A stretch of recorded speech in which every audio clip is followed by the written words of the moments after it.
Join me in the village of Haworth in Yorkshire, where I'll ride on a steam train. I'll discover more about the Brontë sisters at their former home and church. I'll stay in a historic small house near the Brontë Parsonage. And I'll take a hike over the hills of Brontë country to Brontë Falls and top Withens Farmhouse. I've arrived in the village of Haworth in Yorkshire this morning. This is the village that's known for the Brontë sisters who lived here. Today I'm doing something a bit different. Before I go to the Brontë Museum this morning I'm going on a steam train for the first time ever. So I'm on my way to the station now.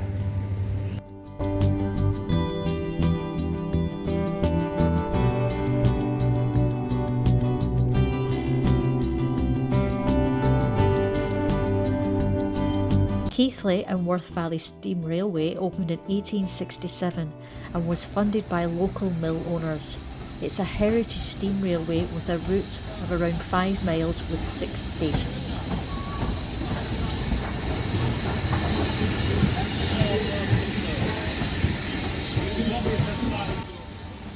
This line was closed in 1962 due to the decline in the use of railways, but it reopened in 1968, and this was because of a preservation society which created a company to buy the line outright and operate the service.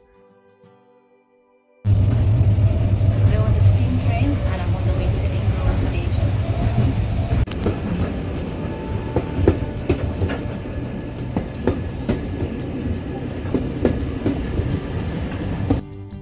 Diesel rail cars were purchased to operate a daily passenger service, a diesel locomotive to work the goods trains, and several steam locomotives and carriages to operate a tourist service.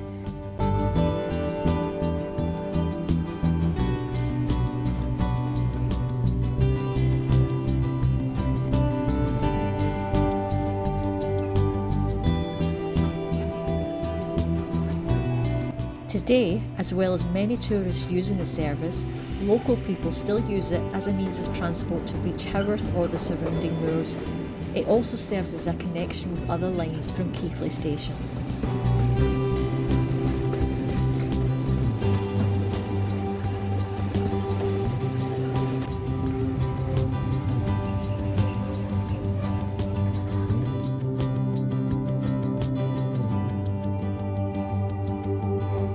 Just got off the steam train here at Ingro station, and the reason why I've got off here is because there are 2 interesting museums just behind me in this building here, and they're free if you've bought the Rover Day ticket to access the whole train route throughout the day. Ingro West station was neglected and fell into disrepair. The current station building was transferred brick by brick from Fulbridge in Lancashire. The 2 museums at Ingro station are the Museum of Rail Travel and in the engine shed the Ingro Local Museum. The smaller museum situated in the engine shed is the Ingro Local Museum, belonging to the Bahamas Locomotive Society. The museum is home to a collection of locomotives undergoing repairs and restoration, and it also has an exhibition which tells the story of the steam locomotive. The Bahamas locomotive wasn't here today as it has been taken away to be overhauled. Ingro West Station hosts the Railway Story Classroom. This is an educational facility that provides children with opportunities to learn more about railways in a classroom that was once a railway carriage. The Museum of Rail Travel is home to a variety of railway carriages from the golden age of rail travel, and the oldest carriage here is from the year 1876. You can even sit inside some of the carriages.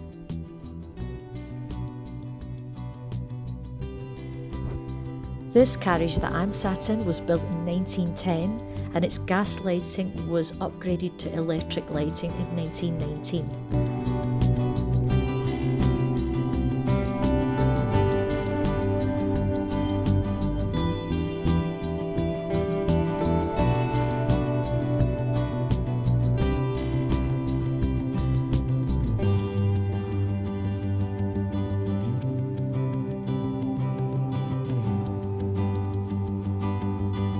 In the museum you can also find out which of the rail carriages were used to film TV programmes.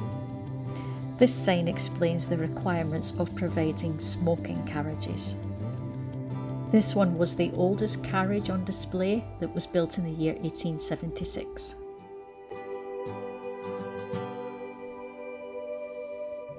The museum has a well-stocked shop for railway enthusiasts. This locomotive is 140 years old.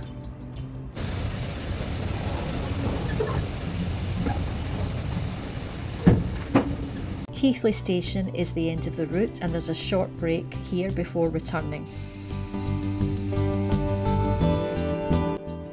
After returning to Haworth, I took a walk through Central Park.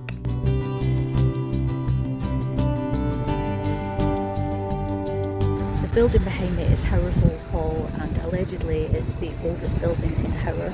It was built around the 16th century. In the 19th century it was owned by wealthy mill owners, and they divided it all up and rented it out to various families. And on the 1881 census, my husband's ancestors were living in this hall, so it has a personal interest for me too. These photos are from our old family album and show the Haworth Old Hall along with members of our family taken around the early 1900s.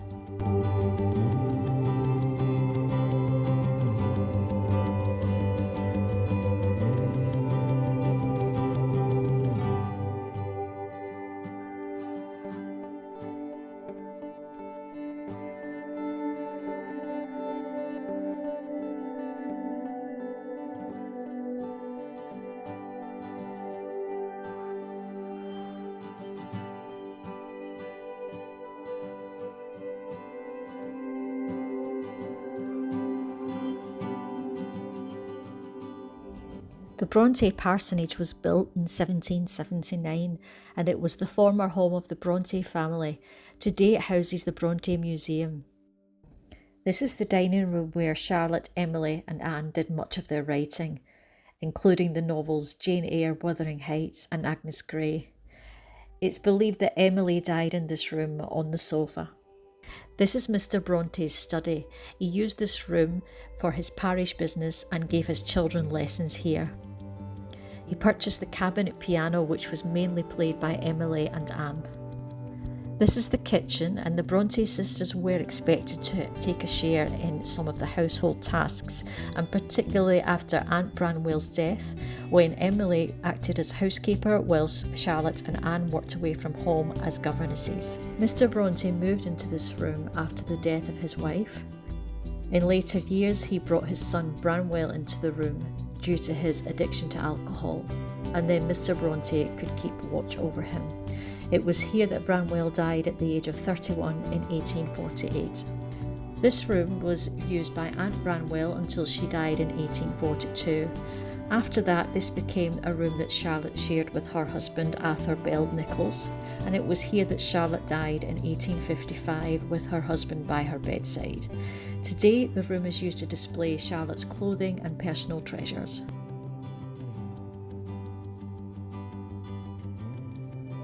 Branwell's room has been displayed as it might have looked in the late 1830s as he pursued his ambitions as a portrait artist and author.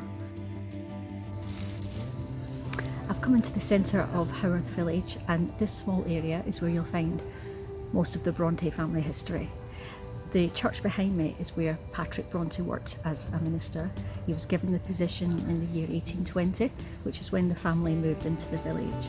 Their house, known as the Brontë Parsonage, is now a museum, and that's just like 50 metres behind here. And then the other building you can see behind me is the old school. That was opened by Patrick Bronte in 1832 as he wanted to offer some education to the children in the village, and this was a long time before education became compulsory and free to children in the UK. The school started as a Sunday school originally, and then once they had more funding, by 1844 they were able to open it on weekdays. And the Bronte children, Charlotte, Anne, Emily and Branwell, all taught at this school at different periods of time. And tonight I have booked a small house to stay in, and I'm very lucky to say it is right next to the school, so within 10 metres of the church, right next to the school, and 30 metres of the Brontë Parsonage. And it's a very old building, so I'm really interested to go in now and see what it's like. So this is the church, and behind it there is the school building, and at the back is the Brontë Parsonage, and just in front of it is the graveyard. So you can see how close together everything is. Life expectancy at the time the Brontes arrived in Haworth was an average of age 40 in England, but in Haworth it was only age 25. Over 40% of children died before the age of 6, and there were outbreaks of cholera, measles, smallpox and consumption. Another reason for the low life expectancy in this area was linked to the graveyard. Over 40,000 people are buried in this graveyard next to the church. In 1849, the graveyard was already overcrowded and badly drained, so Patrick Bronte wrote to the New Health Board to ask for help in improving sanitation. They sent an inspector in 1850, and his report stated that there were only 69 outdoor toilets for the whole village, which was an average of 1 toilet for every 4.5 houses.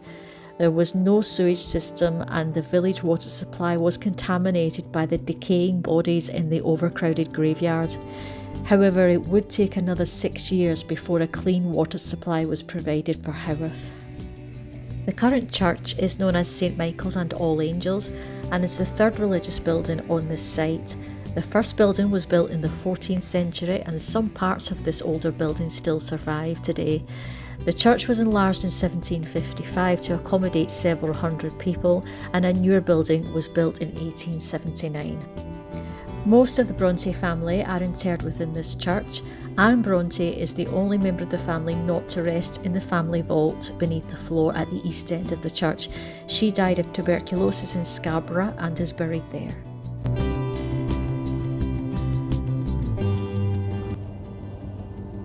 Just come out of the church, and now I'm on my way to my accommodation for this evening.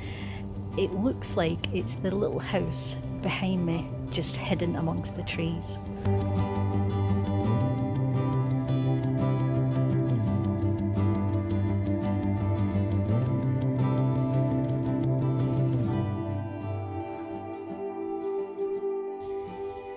So when you come into this small apartment, you come straight into the kitchen. Once you come through the kitchen, it leads on to the bedroom / dining room / living room. And I really like the decor and the furniture in here. They look quite appropriate for the Bronte time period. It's a nice modern bathroom.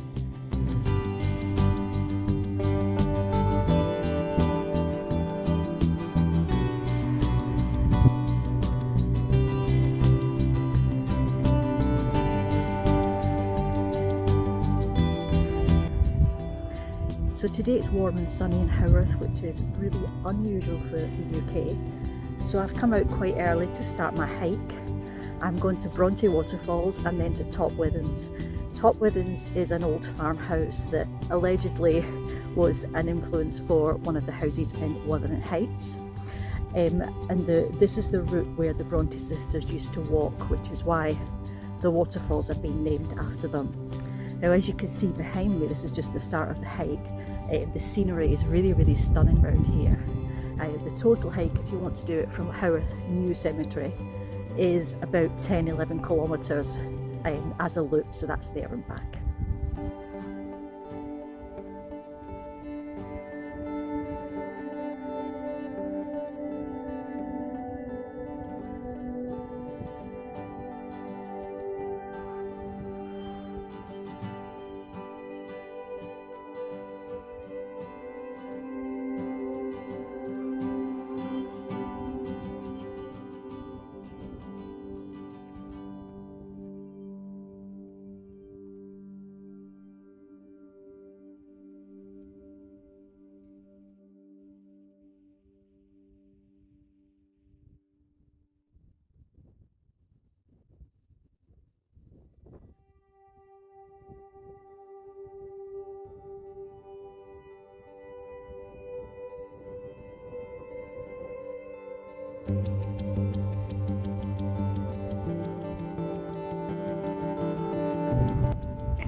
now most of the way towards the waterfalls. I've just stopped now for a break. It's getting quite hot, but as you can see behind me, the scenery is so stunning. I thought this was a good place to stop and have a break.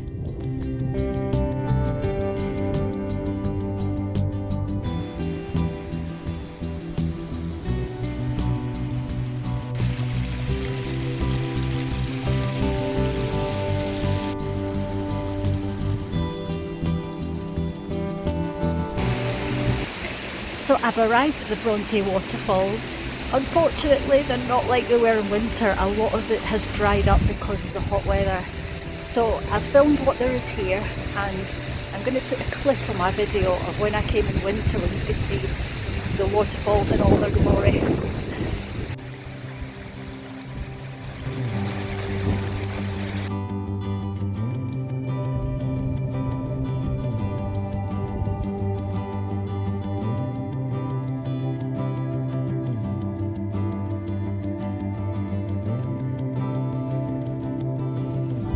I'm almost at Top Withens now. You can just about see it behind me on top of the hill next to a tree. It looks like I've still got quite a bit of uphill walking to do on the last part.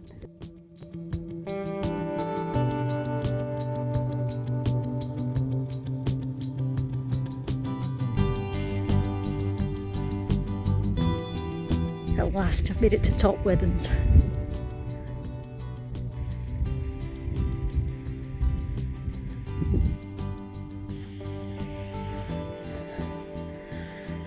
Just having a look inside this room. Last time I came, this door was locked. Looks like there's a bricked up window and an old bench here.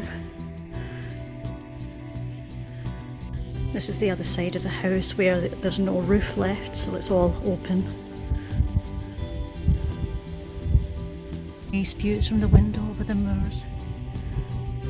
There's an information board here.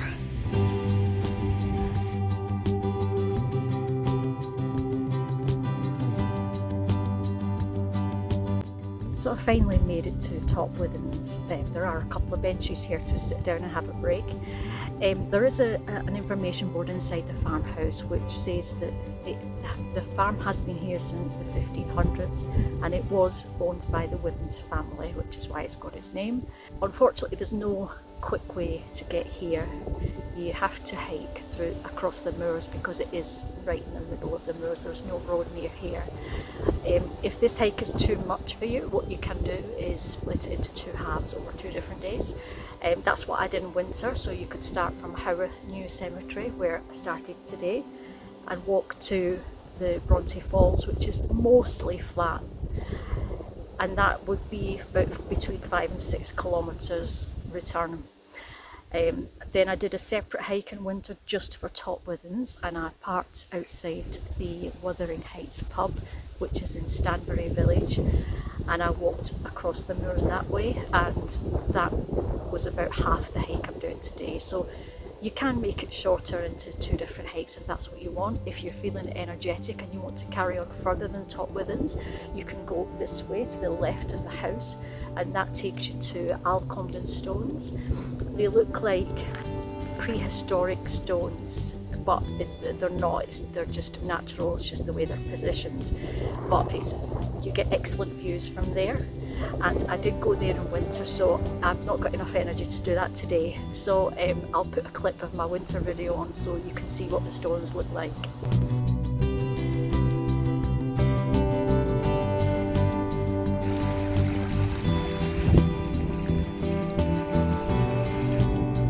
So I'm almost back at Brontë Falls now. It's very windy up here, but you can see Top Withens is away in the distance next to the tree on the hill.